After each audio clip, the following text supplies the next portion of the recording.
آج کا ہمارا ٹاپک ہے محنت. محنت کے اوپر ہم آج تھوڑی سی بات کریں گے. تو لاسٹ سیشن ہمارا ہوا تھا رحم دلی کا کہ ٹیچر کو رحم دل ہونا چاہیے, بچوں کے اوپر اس کی شفقت ہونی چاہیے, شفقت کے ساتھ نرمی کے ساتھ اس کو پیش آنا چاہیے. تو اس حوالے سے ہم نے بات کی.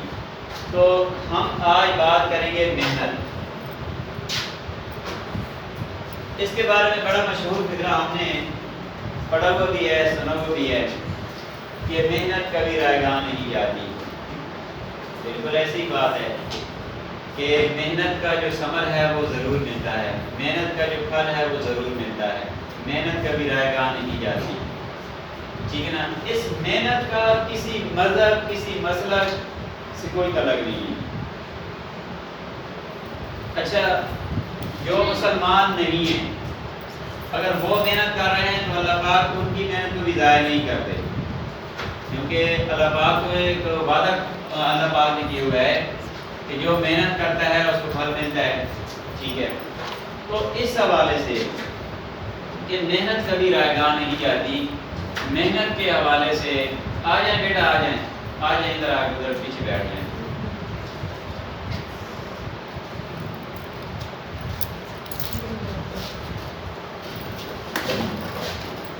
اچھا, تو محنت کے حوالے سے ہم بات چیت کر رہے ہیں کہ محنت کبھی رائے گاہ نہیں جاتی.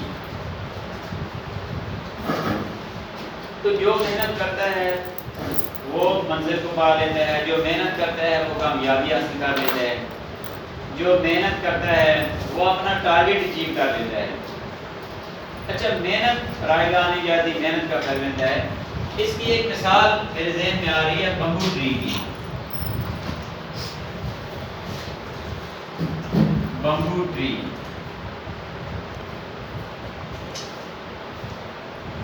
Bamboo Chinese tree, bamboo tree. اچھا, یہ جو درخت ہے نا, یہ کوئی اگر اگاتا ہے نا تو لوگ اس کا مذاق اڑاتے ہیں کہ آپ نے بمبو ٹری اگائے ہوئے. کیوں؟ کیونکہ یہ 5 سال زمین کے اندر رہتا ہے. 5 سال.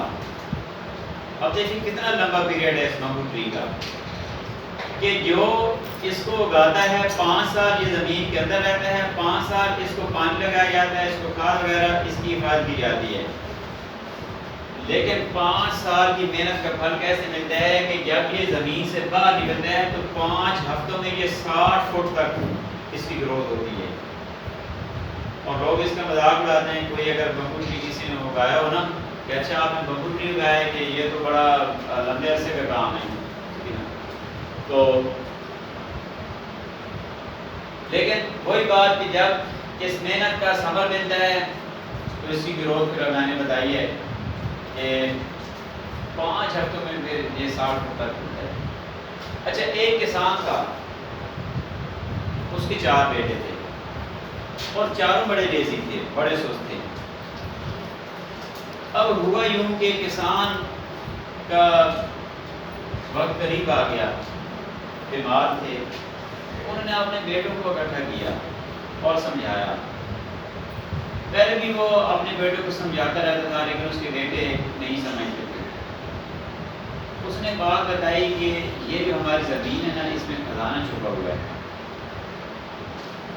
اب کسان دنیا سے رخصت ہو گیا اور وہ جو چاروں بیٹے جو لیزی تھے اب ان کے ذہن میں ایک لالچ آ گیا, ان کے ذہن میں ایک بات بیٹھ گئی کہ یہ جو ہماری زمین ہے نا اس میں کوئی خزانہ چھپا ہوا ہے. اب انہوں نے کہیں لی, پرانے زمانے کا وقت ہے, مطلب ہل کئی اور یہ چیزیں استعمال ہوتی ہیں, اور انہوں نے خزانہ تلاش کرنے کے لیے اس کو کھودنا شروع کر دیا. اور کھود کے جتنی زمین تھی ساری انہوں نے وہ کھود ڈالی. اب وہ ویسے ہی مطلب زمین فصل کے لیے وہ تیار ہو گئی. انہوں نے اس میں بیج ڈال دیا گندم کا, اور جب گندم کے پودے وہ بنے اور وہ لہراتے پودے اور وہ بڑی خوشنما ایک فصل تیار ہو گئی. اور پھر جب انہوں نے گندم کاٹی اور ان کو وہ پھل ملا تو اس وقت ان کو سمجھ آئی کہ یہ والا خزانہ چھپا تھا. ہم تو ویسے خزانہ ڈھونڈ رہے تھے کہ شاید کوئی والد صاحب کو ادھر کوئی خزانہ چھپا کے گئے ہیں اور ہمیں بولے ہیں کہ جی آپ ادھر سے خزانہ نکال لیں, ان کو سمجھ آئی کہ یہ والا خزانہ ہے کہ اگر ہم محنت کریں گے، اگر ہم زمین کے اوپر محنت کریں گے تو اس کا پھل ہمیں ملے گا۔ اچھا، جو محنت ہوتی ہے، جو ہمدردی ہوتی ہے، جو نیکی ہوتی ہے، وہ ضائع نہیں جاتی، اس کا ثمر ملتا ہے جی۔ اچھا، ایک بچہ تھا، وہ پڑھتا تھا اور پڑھائی کے ساتھ ساتھ، کیونکہ اتنی انکم تھی نہیں، تو پڑھائی کے ساتھ ساتھ وہ کچھ چیزیں بیچ کر اپنا گزارا کرتا تھا۔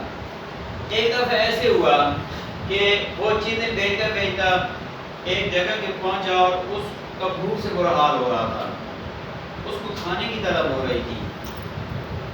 خیر ایک گھر میں گیا تو ایک عورت، ایک مائی صاحبہ نے دیکھا کہ یہ بچہ ہے تو اس کے چہرے سے ہی آثار نظر آ رہے ہیں کہ اس کو تو بڑی بھوک لگی ہے۔ اس نے نا دودھ کا گلاس پیش کیا اس بچے کو۔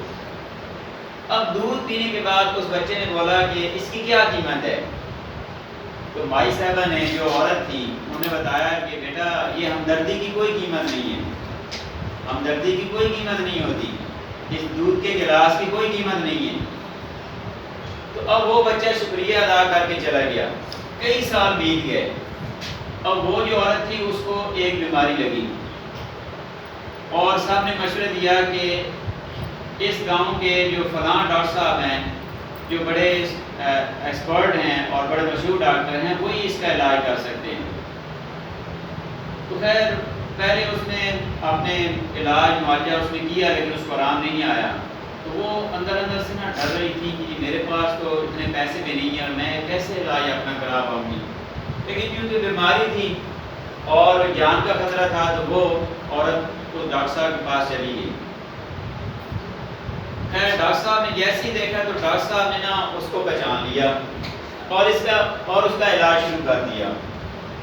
اچھا، جب علاج اس کا ہو چکا تو وہ اس سے عیاب ہو گئی اور واپس گھر آئی، اور اس کے ذہن میں ایک ڈر تھا کہ شاید جو میرا علاج ہوا ہے اور یہ مہنگا ترین ڈاکٹر ہے اور بڑا ڈاکٹر ہے تو میرا تو شاید گھر بک جائے، میرے تو اثاثے بک جائے، میرے پاس رقم تو ہے نہیں، تو شاید میرا سامان ہی بک جائے۔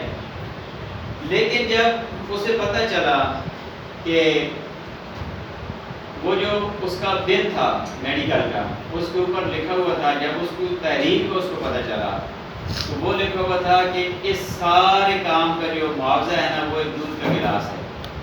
تو پھر وہ سوچوں میں پڑ گئی اور اسے پھر یاد آیا کہ اچھا یہ ایک بچہ آیا تھا اور جب اسے معلوم ہوا کہ یہ بچہ جو ہے یہ ڈاکٹر بن گیا ہے جس کو میں نے دودھ کا گلاس پیش کیا۔ تو کوئی بھی ہمدردی ہے، کوئی بھی نیکی ہے، کوئی بھی محنت ہے، وہ رائے گاہ نہیں جاتی۔ اس لیے جو ہم محنت کر رہے ہیں بطور سٹاف، ہم بچوں کے اوپر محنت کرتے ہیں، ٹھیک ہے نا، کل کو یہی بچے کوئی ڈاکٹر بنے گا، کوئی وکیل بنے گا، کوئی پیرٹ بنے گا، مختلف شعبوں میں اچھے اچھے عہدوں پہ جائیں گے۔ تو اس کے پیچھے محنت ہے، والدین کی محنت ہے، ٹیچرز کی محنت ہے۔ تو یہ ٹھیک ہے کہ ایک محنت ہو رہی ہے اور اس محنت کا پھل جو ہے وہ کئی سالوں بعد ملے گا، اس شکل میں کہ کوئی اچھا ڈاکٹر ہوگا، کوئی اچھا وکیل ہوگا، کوئی اچھا ٹیچر بنے گا۔ اس طرح ہم شعبے کے لیے تو بہت سارے شعبے ہیں۔ تو ہمیں اس بات سے نہیں گھبرانا چاہیے کہ ہم جو محنت کر رہے ہیں کہ ان بچوں کا مستقبل کیا ہوگا۔ ہاں، ہم اچھی محنت کریں گے، ہم ان کے اوپر زیادہ فوکس کریں گے، ہم اپنی زیادہ اسٹرگل کریں گے تو ہمیں محنت کا زیادہ اچھا پھل ملے گا۔ تو وہ اکثر ایک بات میں دہراتے رہتا ہوں کہ سب سے اعلیٰ کام، سب سے اچھا کام، سب سے عمدہ کام، سب سے ذمہ داری والا کام وہ ٹیچنگ ہے۔ بہت زیادہ ریسپیکٹفل کام ہے اور سب سے زیادہ خطرناک کام، سب سے زیادہ خسارے والا کام بھی ٹیچنگ ہی ہے، اس صورت میں کہ جب بندہ صحیح ٹیچنگ نہ کر رہا ہو۔ کیونکہ اگر کلاس میں ایک کلاس میں 20 بچے بیٹھے ہیں تو ان 20 بچوں کا مستقبل اس ٹیچر کے ہاتھ میں ہے۔ اس 20 بچوں کی یوں سمجھیں کہ ڈور لگام اس ٹیچر کے ہاتھ میں کہ وہ کس طرف ان کو لے جا رہا ہے، وہ کس طرف ان کو لے جا رہی ہے۔ اگر اس کی محنت اچھی ہو رہی ہے، وہ اچھی تربیت کر رہی ہے تو وہ سونا بھر رہے ہیں، ادروائز وقت پھر گزر ہی جاتا ہے۔ آج کا ہمارا یہی ٹاپک ہے، یہی ہماری چھوٹی سی بات ہے، محنت کے اوپر، ٹھیک ہے نا؟